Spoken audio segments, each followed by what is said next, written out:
This is Justin Haire from Boston University, AMBA Mod 4, Team H5. This is Assessing and Managing Risk, Spring 2023. I'm talking to Joseph Ellis, the Chief Information Security Officer for Ryder Transportation, whom was listed as one of the winners of Cyber Defense Magazine's 2022 Top Global CIOs in the World. Congratulations on that, Mr. Ellis. Thank you. Yeah. So we're going to talk about cybersecurity and risks in generality, and then explicitly about the Target cyber attacks that went on in what year was that? Yes, 2013. That was the big data breach at Target that compromised millions of people's credit card information. So in talking about cybersecurity and looking at it in the perspective of risk and risk management, do you think it would be fair to assess that a technical and non-technical individual are going to kind of have different takeaways and a different perspective on cybersecurity? Of course. I think non-technical folks are going to, be positioned to understand risk, especially if they come from a business side. I think technical folks are going to approach problems differently. They're going to look at it from a technical perspective. I think technical versus non-technical plays a big role in cyber and kind of how you approach problems. And I'm lucky to be speaking with you. And in full disclosure, you and I have known each other for about 25 years. You've had a tremendous amount of experience both on the business and the technical side, working with Certegy, with FIS, Equifax before that, as the Chief Information Security Officer for Subway, as the Chief Security Officer for Independent Purchasing Cooperative, and now with Ryder. What do you, Ryder's Fortune 500 rank 364 or 365? Yeah, we're up there. 364, I think. That sounds right. Yeah. Ryder's a $12 billion organization, Fortune 500 publicly traded company headquartered here in Miami that does, transportation, logistics, supply chain. Before that, on the retail side, I led security for Subway restaurants for a number of years. And before that, spent 13 years in financial services across a number of different organizations. I remember back when you were traveling to Australia was it Visa and MasterCard audits, or what was the payment processing security assessments that you were doing back at that time? Yeah, that was PCI, the beloved PCI, the payment card industry assessments. Following the NIST and ISO standards, the NIST CSF and the ISO 27001? Yeah, I'm focused on NIST CSF and ISO 27001 now. Those are two widely accepted standards. NIST is U.S. based here. ISO is an international standard. Of course, PCI layers in components of all of those to protect credit card data. But I think when you really look at most Fortune 500 organizations, especially here in the United States, most CISOs are following, the NIST standards and the ISO standards. I could definitely can't go wrong with those. Right, exactly. And then there's obviously the Sarbanes-Oxley and PCI compliance, and there's also the European Union has a number of specific data privacy standards as well. Yeah, there's data privacy standards. Obviously here in the U.S., each state has their flavor of it. California is kind of leading the way with the California Consumer Privacy Act, the CCPA, modeled a lot like the European Union's GDPR. But I think, there's a number of regulatory standards depending on the business you're in and services that you're providing to your customers, right? Sarbanes-Oxley, financial, PCI for credit cards. You've got HIPAA for healthcare, organizations. And then you've got, kind of the globally accepted standards in the NIST cybersecurity framework and the ISO 27001 information security. And kind of drilling down on like NIST and ISO, these are basically standards around like security lifecycle evaluations and frameworks around controls and dividing your computing environment into different boundaries and basically doing assessment of making sure you're compliant with the different risk families. Is that a pretty fair assessment? Yeah, I mean they're basically control frameworks, right? So, they cover technical controls, operational controls. It's really about ensuring the security of your information security management system, right? So when you look at the NIST cybersecurity framework, right, it's broken out into a number of sections that cover, how you identify, how you detect, how you protect, how you respond, and how you recover from incidents, right? When you look at ISO, again, ISO 27001 is a security control framework, right, that ensures and allows you to provide a secure information security management system.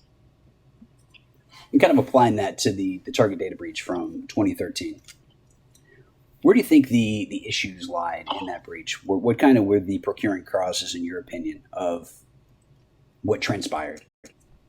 Yeah, that's interesting, right? When you look at kind of what transpired in the target data breach, and, obviously back in 2013, 2014, we didn't know as much as we know now, years later. But I think at the end of the day, when you look at that, there's really two, kind of key things to think about and key things to consider there, right? Is one, third-party risk, right? And risk from a company culture perspective, right? Did Target put as much emphasis on cybersecurity as they should have? Was it something that was embedded in the company culture? Was it, was security something that was dedicated, had a dedicated leader, had a dedicated function, right? And we know now that that was not the case, right? We know that, one of the key contributors to that compromise was a third party. Right. The HVAC contributor. It was actually their systems that were compromised and wound up infecting the rest of the target payment system. That's right. We know that the HVAC vendor was phished, and that their accounts were compromised, that were then used to compromise, Target. But I think if you look at kind of some of the controls from a Target perspective, did Target properly segment their network, right? We know that they didn't now. Did they put the emphasis on third-party security and really monitoring third parties? No. I don't think most organizations were at that point.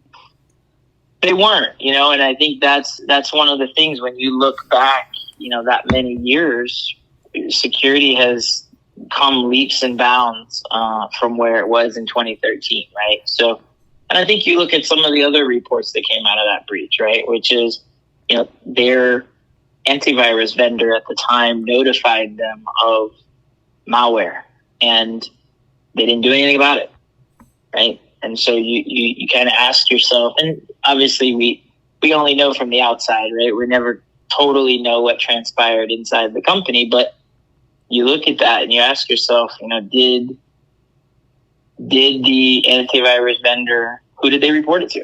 Did they report it to, the analyst in the SOC who didn't understand the severity of the situation? Did they report it to senior executive, right? So it's really, again, third party involvement comes out of a report to somebody who didn't obviously take it seriously enough to raise the alarm bells. That's actually a really good point. And, inside of an organization, like I know in the Federal Reserve, we had very stringent controls around basically who was accountable, who were the system owners, who were the authorizing authority. You needed an authorization to operate in order to run these different boundaries and to go through the proper life cycles. I don't believe that Target really had that strong structure back then. I don't know do you know what the accountability kind of would look like in a normal organization? Would it be like the CEO or COO or the CIO, CISO? Yeah, I mean, typically in an organization, you take some of the largest organizations, right? You've got folks that are dedicated to security and that are ultimately accountable, for security, right? And that lead the security function. That's typically a chief information security officer or a CIO. In the case of Target, they didn't have a dedicated security role at that time. They didn't have a CISO. They did have a CIO. But when you look at the accountability, where does the accountability for security lie? The accountability lies with senior leadership. It lies with the board. It lies with, senior leaders within the organization. But it's also important to note that the security landscape and where it is today, security is not a silo. One person can't be responsible for all of security, right? Security is everyone's responsibility. And ensuring that you have the right subject matter expertise, the right focus on security, the right understanding of risk, understanding of the environment, understanding of your threat landscape, and then ultimately the right controls in place and the right policies, procedures, and operational processes to respond when things are not right. And you look at the Target data breach, for example, did they have a robust enough incident response plan? Did they have the appropriate reporting hierarchy? Did the people that received the reports understand how to determine and what to do next with that report? And so I think when you look from an organization perspective, it's really about ensuring that you have the right people in the right roles with the right expertise to be able to truly account for risk, prioritize risk appropriately, understand the risk and its impact on the organization, and ultimately people empowered to mitigate and or do something about that risk. Those are really great points. And actually the idea of who's accountable for the risk versus who's kind of responsible and the individual players and what their roles are and kind of, who's responsible for the risk and who owns the risk or who was the procuring, whose failure it was the procuring cause of the risk are kind of different when you look at it, at least from an IT individual's perspective, IT resource perspective. For sure. I mean, a risk is owned by the responsible business party, right?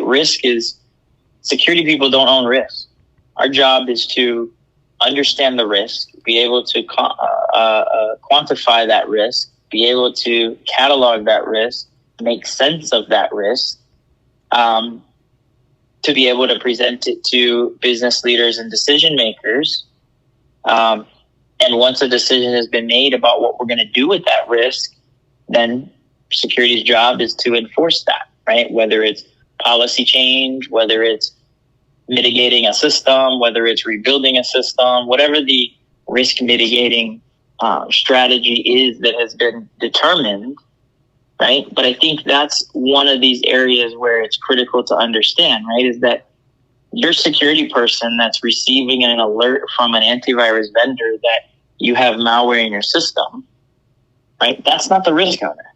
Right. That's the person who's supposed to protect and who's supposed to carry out the decisions that have already been made by senior leadership, right? So if that person doesn't understand their role, doesn't understand the policies and the procedures and the processes that they're supposed to follow, then it is very feasible that a truly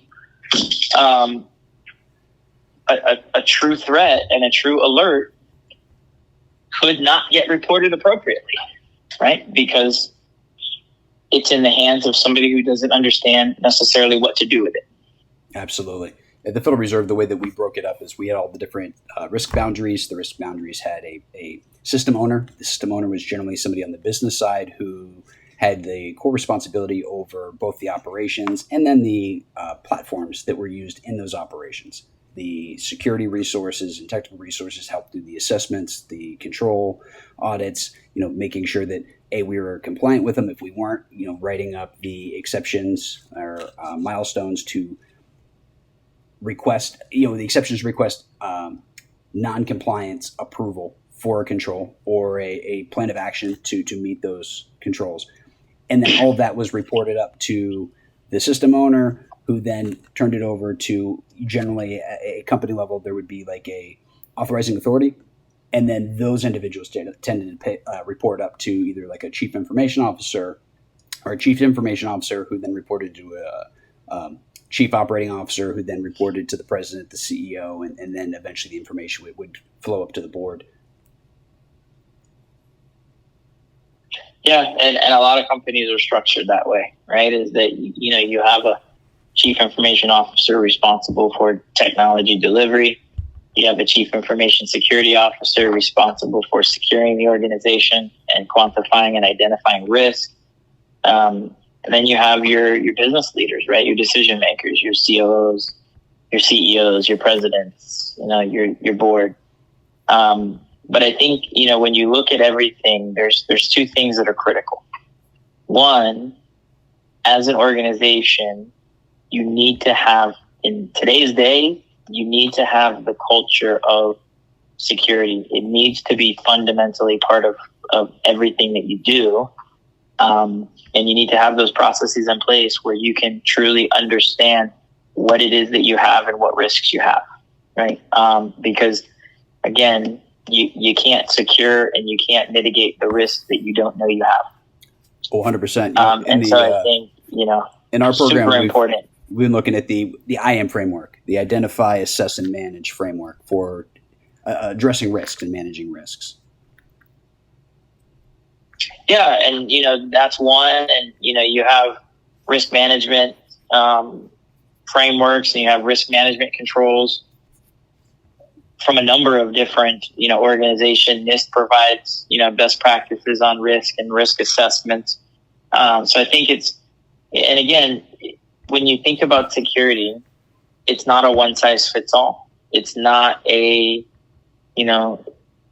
one way to do things, right? There's many ways to assess risk. There's many ways to assess an organization. There's many ways to, mitigate risk. And I think the key thing here is ensuring that as an organization, you understand what your risk is.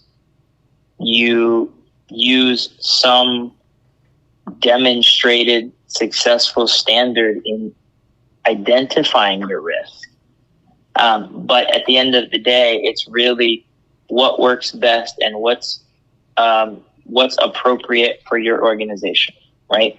A $12 billion transportation company may handle and assess and deal with risk differently than a $2 million, non-publicly traded company. Oh, 100%. Right? So yeah. It's really a matter of, and I think when you look at Target, this is one of the areas where it's questionable, right? Did Target have the emphasis on security? Did they take some of the foundational, I call them table stakes, call them whatever you want, security 101, did they take some of the most foundational precautions and controls, right? Did they have the level of oversight on third parties coming into their environment that they should have? Did they have the critical areas and the crown jewels of the company identified and segmented from other parts of the network? Did they have the appropriate training, education, and awareness for their folks that were performing cybersecurity type duties and had those responsibilities? So I think, when you really look at some of where did things break down on the Target side, I think there were a number of things that broke down. I think One, I don't know that they had the security focus through the highest levels of the organization and the dedicated focus that's required. I don't think a lot of organizations did at that point in time, like we do now.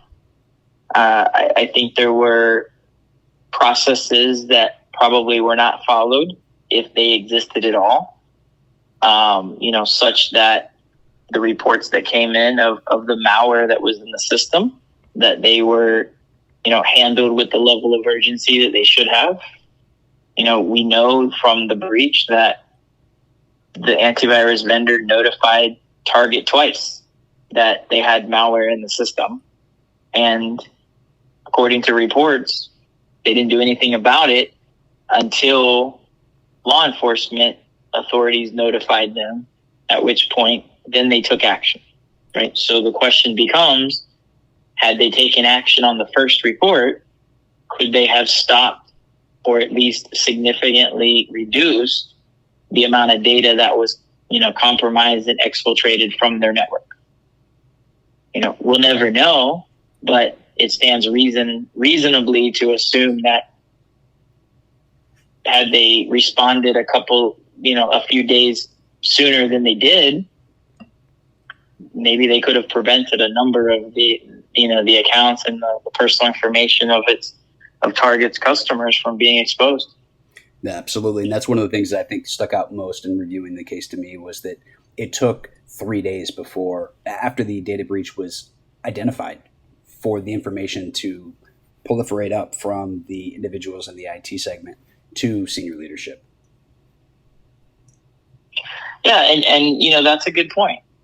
You can have the best culture on the planet within the company, and you can have extremely devoted, engaged, educated professionals all the way from senior leadership down. But I think it goes back to my earlier comment. You can't protect and you can't respond. You can't deal with risk that you don't know exists. Oh, 100%. Right. Absolutely. So if the person who got the report never told anyone, well, then how is senior leadership or executive leadership going to be able to respond appropriately if the people that they've empowered to